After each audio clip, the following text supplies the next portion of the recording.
Last time on CiP.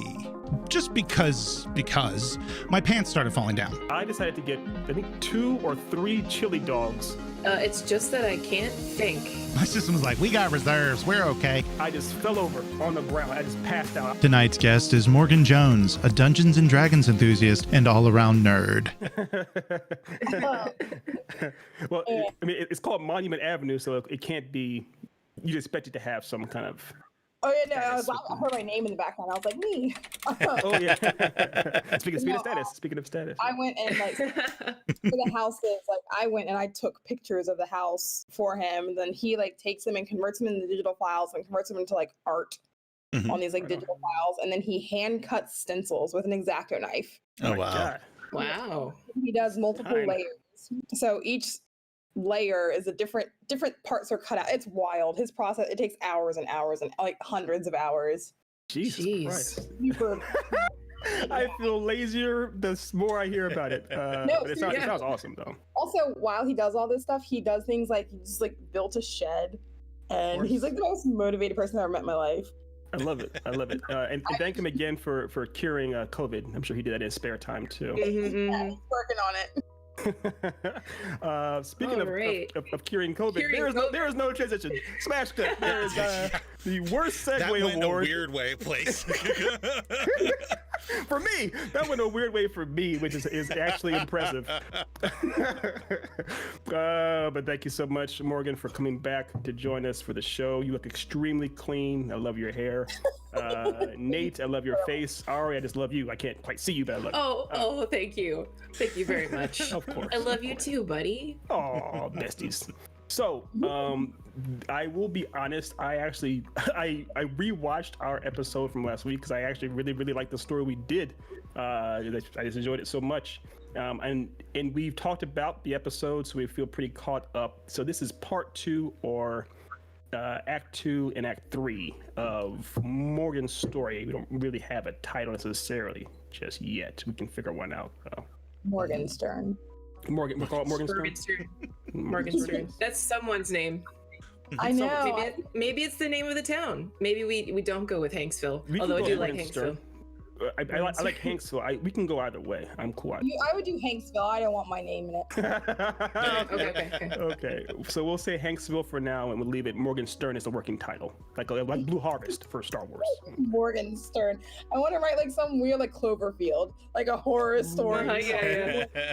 That does. I mean, that actually works better. That has ominous kind of undertones if you call it Morgenstern. Either that or a Mel Brooks comedy. Well, Yes, yeah. Can they be both? Can it be both? Okay, no, those.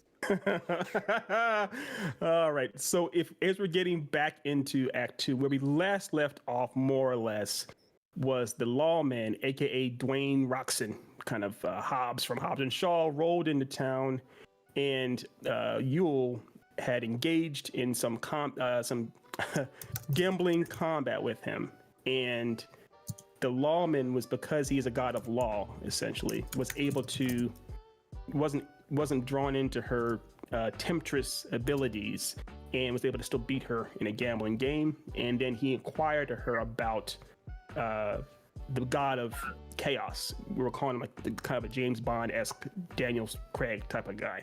So we're just calling him whatever, Daniel, whatever. So he was asking about this character, this god. And where do you guys see it going next? I think we discussed how obviously the end game is, of course, for Yule to eventually play them off each other in a full-blown like Dirty Rotten Scoundrels kind of way. But for right now, should we have it that at least lead the audience to believe that Yule is trying to work with the god of chaos against the lawman as a changeling?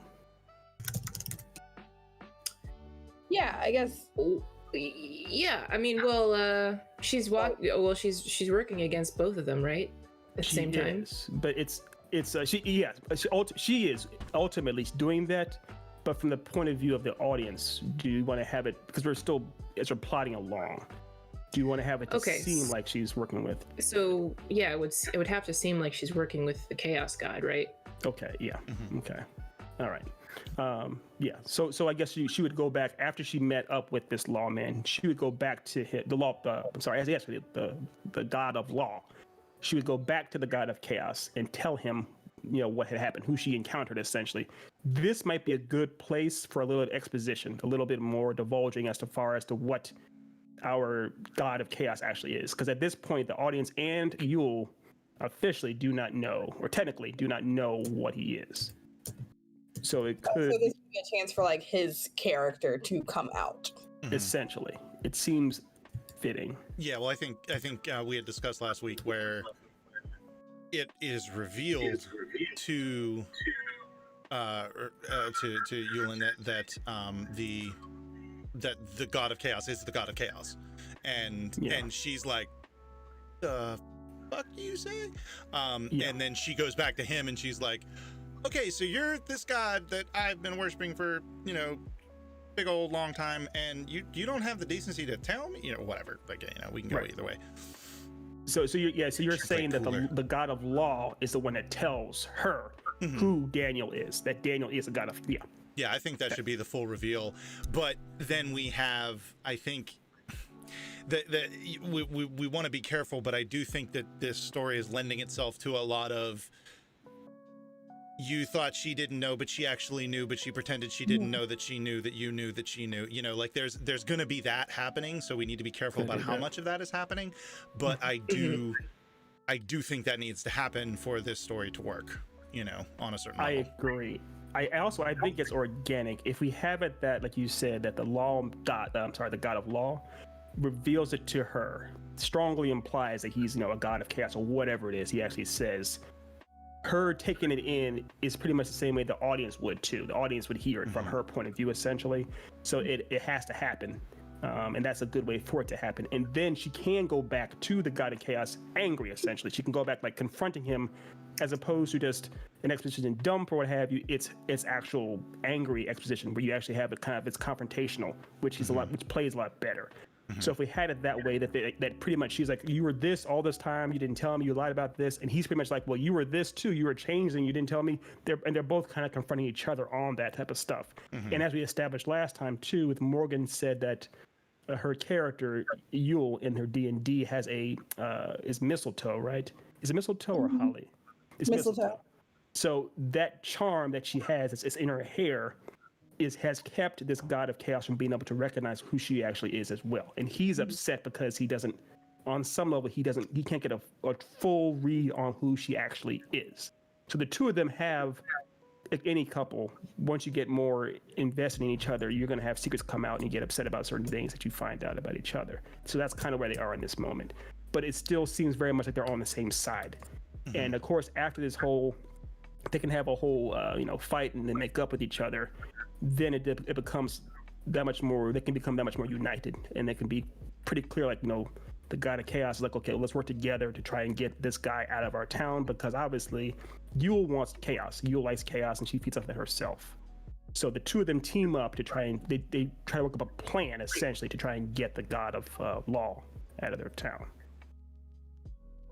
Yeah, they definitely team up, but then, I don't know if you want to make it part of the like known narrative or not, but she's still just playing her own game. Is like kind of how I imagine it.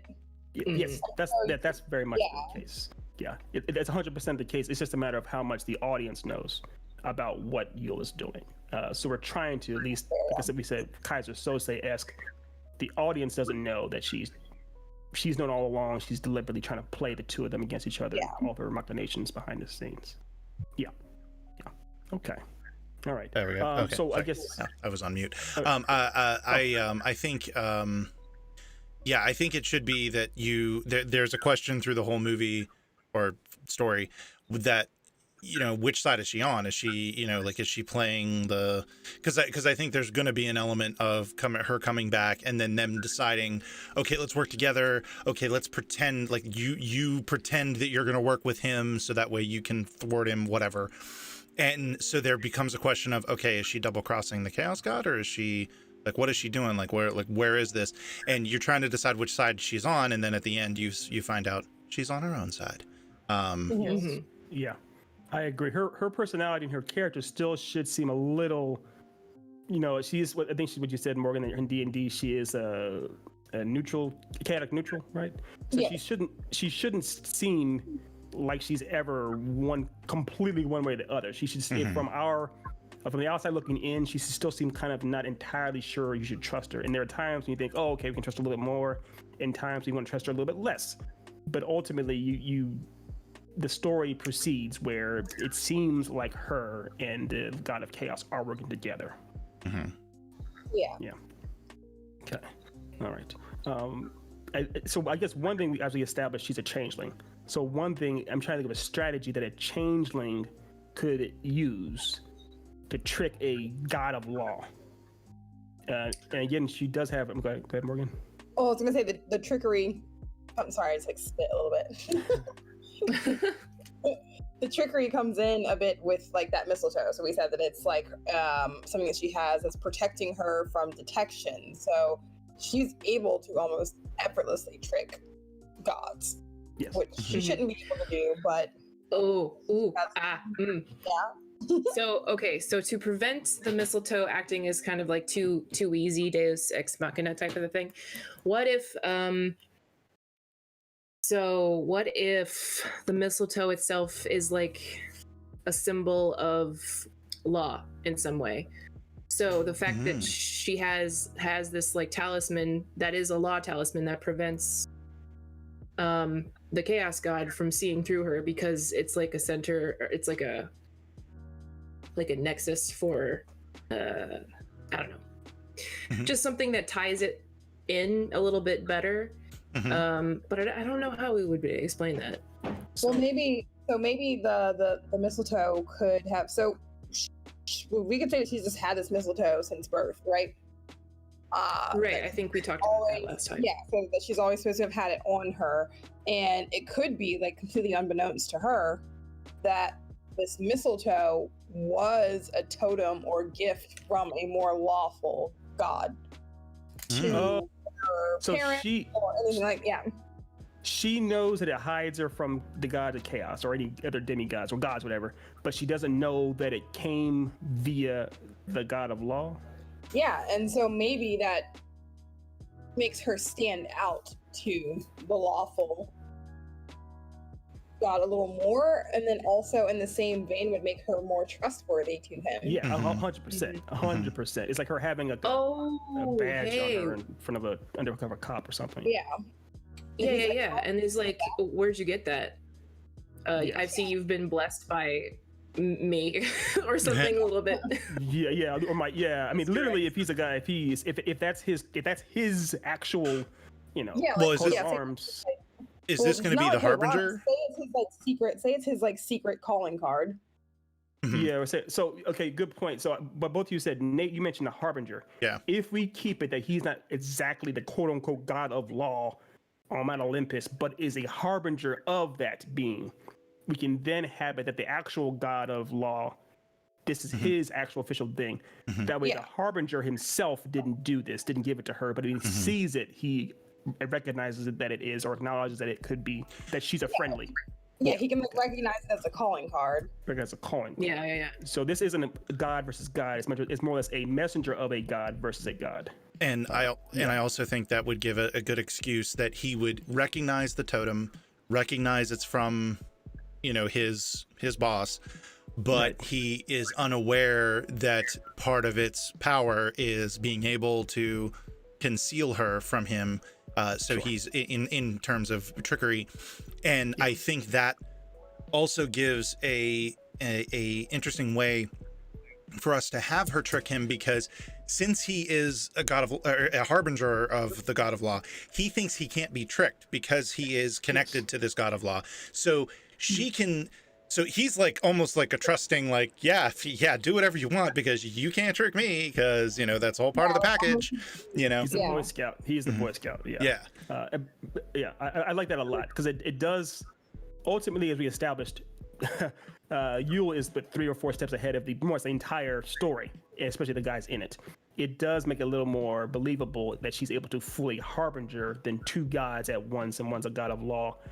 So that it does, seems more. And also because she's involved with the god of chaos, it's easier for her, and he's fallen under her temptress ways, what have you. It makes it a little easier for him to be swayed as opposed to this god of law who hasn't been. So yeah, or I'm sorry, this harbinger who hasn't been. So yeah, I like that. That's a good idea, Nate. Yeah. Okay. All right. So the harbinger believes she's on his side. She's able to, I mean, she really didn't really even have to do too much changeling stuff around him. Just her up front is all he needs. And he can just see her as she is, with the actual the totem, the mistletoe, and she can pretty much try to convince him, I do know him. He's over here, he's doing this or what have you. We could even have it so that possibly, I think Morgan said last time, where we could have it seem like we could have her pose as the god of chaos, go to meet him or something, as far as like setting up a trap or something like that too. I mean, yeah, well, we just need to figure out, okay, so we know to what end she's doing all this, which is to be the new god of chaos. Yes. But I think we just need to figure out, and we know that she's going to be doing it by using her shape-shifting powers. Her, yes. Not gremlin. That's stupid. No, changeling. There we go. Gremlin? Gremlin powers. I was like, gremlin. I'm trying to think of Yeah, after midnight, she turns into a gremlin. Yes. But now we just need to figure out, like, sort of how that happens and what the action is going to be. Yeah, great. Because I think because one thing we have to remember is we know that her ultimate goal is to become the Chaos God. The audience technically doesn't know that, so we have to come up. We have to come up with another reason outside of keeping the god of law out of the town.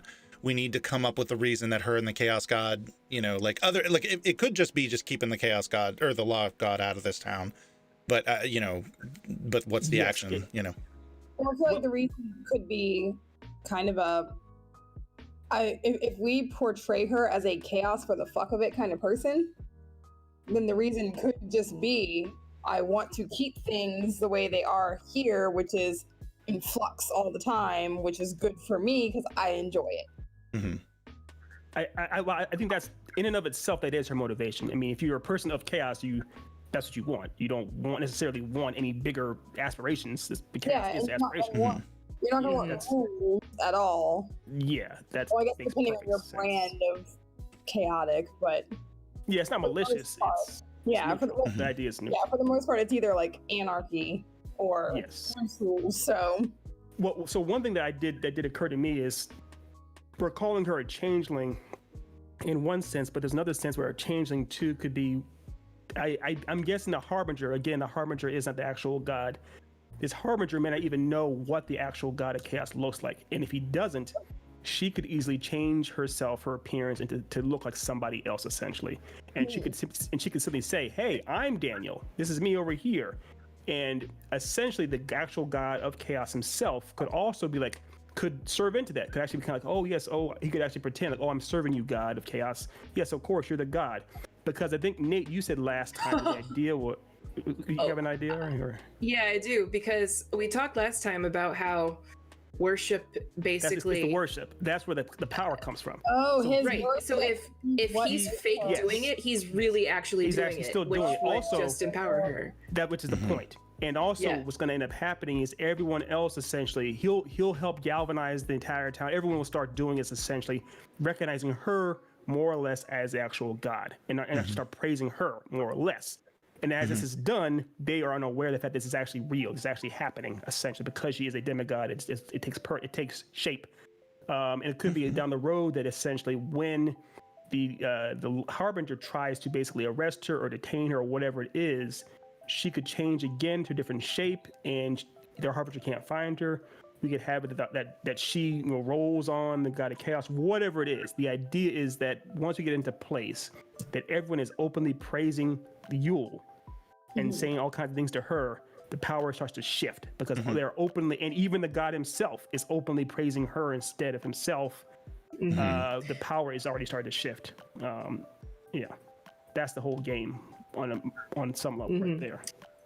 So that being the case, I think you would have to. So the Chaos God isn't dumb, right? So if all of the townspeople are suddenly like Yule, he'd be like, and we gotta pull back on this because I can see where this is going, and that's bad. So I don't think that that she can be so obvious with that play, but she still needs it. So I'm wondering how we could. Well, I feel like if she convinces him that it's his idea, that's one part. Yes, whether it's intentional or not, she gets him to like, look, I'm doing this for you. I'm gonna pose as the Chaos God. Show reverence to me. Get your people to show reverence to me. And even though it's fake, that begins a shift of power. Yes. Maybe. Right. What I mean is that. Oh, sorry. You go ahead, Nate. Oh, what I was gonna say is maybe, and I don't know how much of a, if we want to do a loophole here, but we could have it be where typically, if this was a normal changeling situation, and if this was like a normal changeling situation, the Chaos God's like, yeah, it's fine because they're gonna think it's me, and that's just gonna flow straight to me, but the totem causes it to coalesce with you can have. There are some ways you can bend things with the totem, and we can come back to that. One thing I wanted to hit was somehow someone brought it up before. I think Ari did, but it's the idea. Essentially, you got to remember she's a changeling. We believe what we've seen since the beginning when she walked into town is her true form. It doesn't have to be at all. So and again, I think we did say that she had come to town before and had been scouting and everything. She knows she's well aware of this Chaos God. So it could be that he's actually never seen her true form. Neither has the audience. So essentially, when she's been posing as Yule since day one, that's not her true name or her true form. So the idea, like Morgan said, where she allows him to believe this is his idea, they come up with a quote fake persona, an alter ego to get praised, because if it's a fake person getting praised, the praises aren't real, don't matter. However, that fake persona that Yule and him came up with actually is her real persona. I know it's getting it's a lot of complications, but it's not as complicated as it sounds. Well, here's the thing. That's what I was gonna say. It does seem like it is a little complicated, because I can totally see people walking out of the story going, okay, so who was who? Like, how did she? So maybe I like the idea, but maybe we can pull back. Maybe do something a little simpler, and have it be where that's the harbinger. See, we can use the fact that we haven't seen the God of Law yet, and we could have it be where the fight of the God of Law and the harbinger and the Chaos God and Yule happen, and we can figure out some clever way, and the God of Law wins. The God of Law gets the praise. He's getting the praise. Yay, praise. It's not the God of Law. It's Yule. Do you think the harbinger would? The totem. Yule tricks the god, or throws the match, essentially. She figures out a way how to, because she's fighting with chaos, we can figure out a way how to make it where she's in two places at once. She's a demigod, changeling, things happen. Sure. And have it be where she intentionally throws it, but the chaos god thinks, oh, legitimately lost, got it, bye, see ya. And then she, goes like, okay, I'm here. Hey, everybody, praise me. Come on. So and then they do. And then I like that a lot. There is one thing we do have to be aware of. This is so essentially the idea was that the praises are what give the power. So we would have to have it that the people are praising more or less this God of Law in a town, that has been thriving off of chaos. I don't know that would be as easy of a thing for them to do.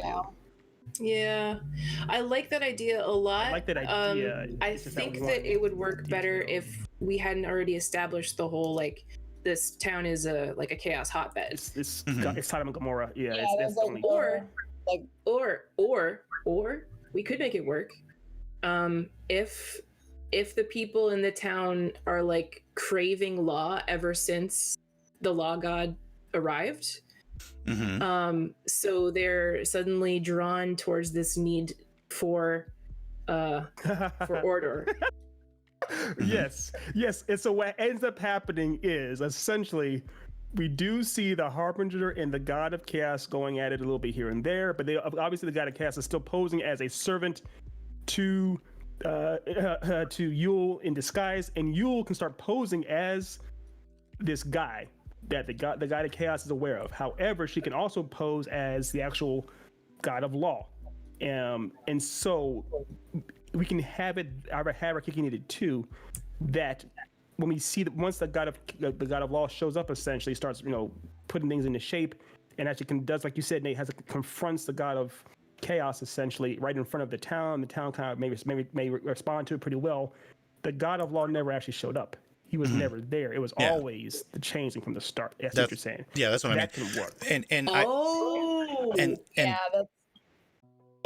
work. Sorry. I was just going to throw out there that also I don't think if we go this route, I don't think we should do that God of Chaos pretending to be the servant, because that adds a level. I think it should just be God of Chaos, Yule versus God of Law, Harbinger, and then so just kind of like pit it that way. And and another. Oh, good. Go ahead. I was just going to throw. I was trying to figure out how they team up. What would they do together? What plan would they have together? When it's her and the God of Chaos teaming up against you. Well, I think it would just be, let's just kick their ass. Actually, you actual fist fight. You actually want an old school fist fight. Yeah, it's like, hey, we got spells, we need to use them. But I think another thing, and I'll just throw it out there and then I'll shut up because I know I've been talking a lot. But another thing to also maybe add in a little bit of like the whole like craving of law thing, which I really like, is let's throw in some WandaVision and let's make it that a part of this town, like the actual inhabitants of this town, are not there willingly. The God of Chaos needs these people to stay there and run the town, so that way all of his, all of this, the running back and forth, the cronies coming in for the chaos, they're there. But the people in the town are like, I just want to not run a gambling table anymore, I like it. I don't know if we had to go that far as they're almost brainwashed. Well, I don't want to go brainwashed. I just mean like, if I leave, God of Chaos kills me. Like, yeah, because I don't want to go to that extreme. I still want them to be. They're more or less like when you're drunk or when you're on drugs. You don't really know. You're kind of drawn in. I kind of want it to be that effect. It's an effect. His charm as a God of Chaos kind of has an effect on them that they're unaware of, something like that. Right, yeah, they're charmed. Well, that would be like in D&D terms. Yeah, they're charmed. So they're not there willingly, but they are there willingly. Like, it's somewhere in between. Charm, but it's like an enhancement of their actual desires, so that it's not like they're trapped in a like Las Vegas style, like trapped in like Sin City and can't get out and don't want to be there. Because to me, like that kind of tips the scales for that. The God of Chaos, that makes him more like that's like evil. That's evil. Yeah. Also, they wouldn't be able to break free of that to praise somebody else. Exactly. Yeah. So that's. What I was going to say is if we do the charmed thing, which I like, I think having the presence of the Harbinger of the God of Law starts to, cause that the charm to go away a little bit. Which is good. That can happen too. And I think that's a good idea that you had, Nate. It has to break them from that trance. Yeah, it does. The two of them in the same place, it does do that. Like a car freshener in a funky room. So I think.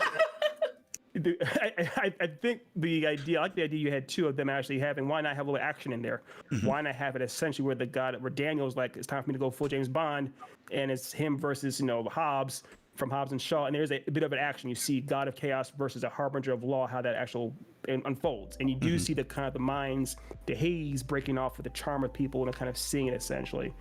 Some of them, like you said, some of them probably like, I spend 12 hours a day in this casino. I'd rather like hang with my family, or I've lost so much money, but I can't stop gambling. They kind of start to realize certain things on some level, and it does kind of feed into them saying, maybe we do need to change. Maybe we should praise something else. Maybe we shouldn't always be doing full-blown Sodom and Gomorrah kind of a thing. And then of course, shows up our changeling as the god of law, and he's able to rebuke the harbinger for not doing his job and for causing all kinds of shit and chaos. He's also able to pretty much walk over the god of chaos himself because he believes it is the real god of law. He's afraid, and he steps in there. And like you said, all right, the people start praising him openly as far as, thank you for establishing order in our town and making things better. And they start praising him, or her, or whatever, actual form Yule is. And they keep praising, and our god of law gets weaker. Our god of chaos, who's already weakened from the harbinger's fight, gets weaker and weaker. The harbinger believes his job is done. And essentially those two, as they walk off, we see our Yule slowly sit to the throne and then transform back into a real form with a big, huge Cheshire grin, realizing that she's won. She's played everybody. And again, we talked about last time how we do see the Ocean's 11 style flashbacks showing her when she first originally came into town, posing as random people, learning more and more about the actual townspeople, the god of chaos himself. And you see maybe even a flashback, like Morgan was saying, that when she was a baby, was given the mistletoe in her hair or whatever else, really nailing down or hammering in the idea that this is a super duper important charm that keeps her from being invisible to all actual, or at least to the god of chaos, if no one else. So yeah, like her mom saying like this will keep you safe or something. Keep you safe. Yeah. Do something cliche like that. Yeah, it's fine. Well, always good for a good cliche. It's always good for a good cliche. Yeah, it makes it adds up. It's definitely a cliche, but it's like, or I mean, just her, someone, some elder, someone just braiding it into her hair. Now, right? God, like with a nature like that, with a chaotic nature, you can't tell a chaotic person you just have to do this because they're not going to listen. No, so I think that this gets back into a reason for her to hold on to that totem, and it's got to be her idea. I agree. Right. So part of it could be everyone has a soft spot. There's some sentimentality. It could be that as far as she knows, this is the only thing left of her original family, original parents, so she wants to hold on to it. But I do like the idea that she's aware of its power too. So unless, we talk about motivations, maybe part of it is that she, I know Nate's gonna ruffle at this a little bit, but hang in there. It could be that part of her motivation is that the god of chaos wronged her family or something in the past. If she is an orphan or whatever it is, maybe she does want some sense of revenge on this god of chaos. So because of that, when she found out what this thing does for her, she made sure she kept it with her at all times.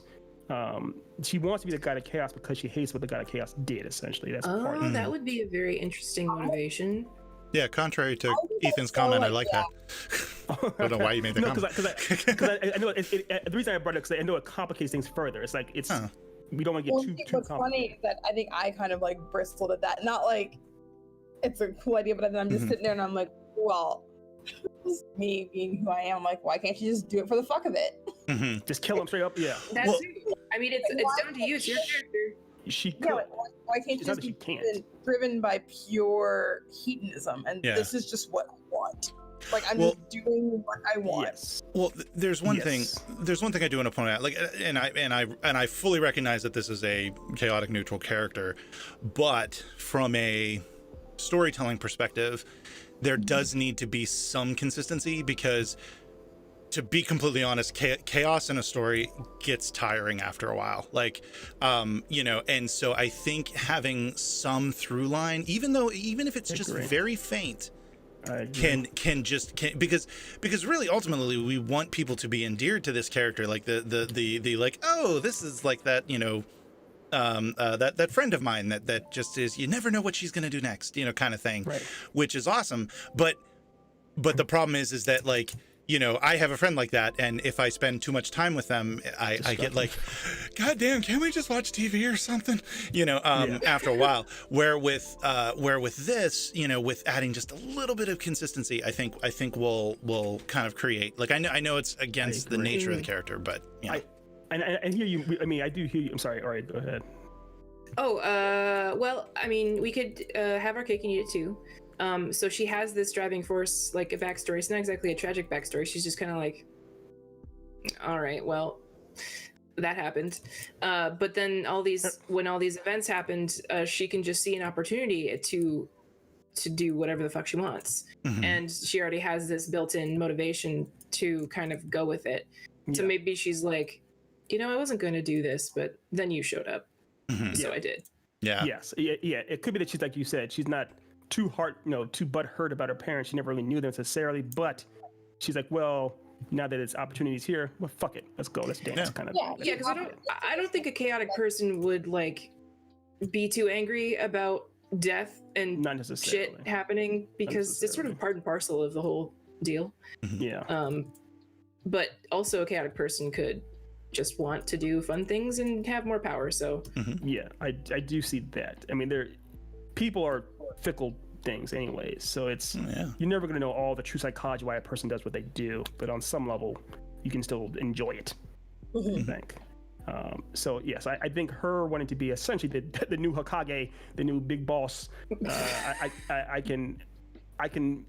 we can all on a very cursory level appreciate that. It's like when she sits down at the throne or whatever it is that they have in this in Hanksville, we can all say, okay, we understand why you did what you did. It makes perfect sense. When Kaiser Soze, spoiler alert, walks out of the office of the police station and smiles, we understand why he's smiling. So yeah, it makes sense. It adds up. It adds up. Yeah. Okay, cool. I like it. So we did not do this last time at all. We haven't done it in a little while, I'll be honest. I apologize for that. Real quick, Morgan, as the actual, this is your story. Does this work for you? Does this add up for you? Yeah. Okay. Trust me, I would. Oh, I'm vocal. She just shut us down. Make sure. Well, the dessert of this meal is always to let people know what. You gonna say something, Nate? I was just gonna say we're having a hell of a lot of cake. We've had cake and eaten it too, like 3 or 4 times. Now we're having dessert. Jesus. It is. Listen, I'm on a you diet, guys. have Come on. Enough cake. You literally. Impossible. It's in the Constitution. But we haven't actually told the audience about Ari's artwork. That used to be a big thing. I used to look. Oh, what? No, you don't have to do that. Can I do that, or I can't do that? You can go ahead if you want. Am I breaking some kind of trade agreements? All right. So last week's piece was when Ari drew the changeling, aka Yule. It was, the best way to describe it is I think I described it to y'all as kind of like a young Tilda Swinton-esque, silver-haired, kind of almost elf. I could bring her up if you want. Sure, you can do that too. Okay. Beautiful elf kind of woman, essentially. She's with very like high cheekbones and kind of like a slender figure, like a model, essentially. A beautiful woman that a beautiful being that you would see, more or less. And then I'm guessing what you've drawn this week is the god of chaos or the law, or the harbinger. I was thinking the harbinger. Okay. I don't know if you meant if your suggestion for the face claim was for the god of law, but I was like, oh, the rock. Hell yeah. Sure. No, I love it. It's great. It works. It looks like, in the best possible way, a mixture of The Rock meets Kojak, or if The Rock was Kojak's son, kind of a thing. Telly Savalas. Yeah. So yeah, it looks great. He looks a little more distinguished and less muscled up than The Rock, but he still looks very much like business. Like he's there to do what he needs to do, kind of thing. But they're both beautiful images. The one thing that the one thing that sucks though is that because in our story the harbinger and the changeling never hooked up, we can't we can't imagine what their kids would look like in our mind. I mean, you can, but they didn't. Oh, you can. That's what fan fiction's for, my bud. Yeah. Fair. It is fair enough. There's no limit. Yeah. No limit. Cake and eating it. We're all eating cake. We're all eating cake. Yes. It is the cakiest day. Okay. Yes. So, all right. Well, I think that about wraps it up. Does anybody have anything that they want to bring up, talk about, chat about before we wrap this puppy up? Yes. I would again like to thank Morgan for joining us for this 2-part episode of CiP. This is a great story. We had a lot of fun with it. Yeah, it was so great. Thanks again for swinging by. Thank you for having me. I had a lot of fun. Yeah, it's always great. I'm in always great to potato have you. mode today, so I'm like, potato. Potatoes are great. They're good. They're healthy. Mhm. They're full of Tate. No. They are full of Tate. That is Potatoes. oh that for a second there I thought you said taint, Oh. and yeah, that was like whoa. Anyway, Why, Sergey? why? Hey, I'm just No, calling it that's- like I hear it. keep, Anyway, we keep the potato taint in the bedroom, all right? Oh, righty. On that note, we need to kill our mics. Kill all mics. oh my God, Next I want you to draw a potato taint, okay, please. Okay.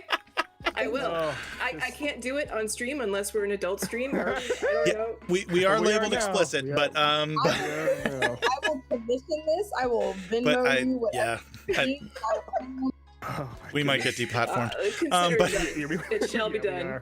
We're gonna have a whole line of merch that's literally taints on shirts and everything else. Oh God, is that going to be? Potato. Potato. Wow. And now it's time for another story called Potato.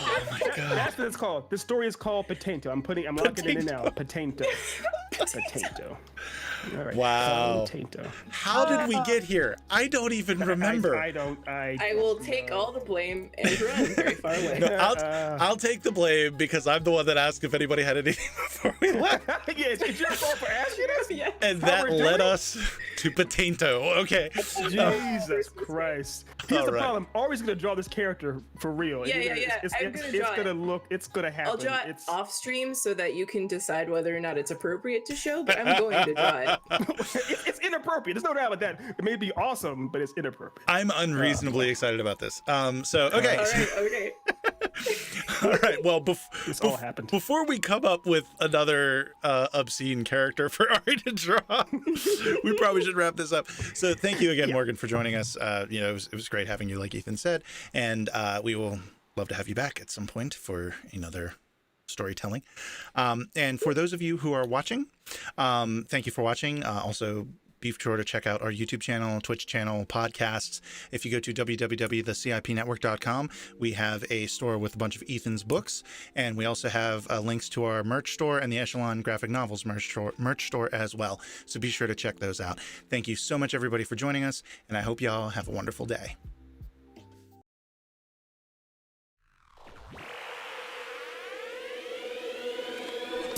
At Geek Insider, we foster relationships with those in the geek sphere so we can give our audience the insider view of entertainment, tech, and more.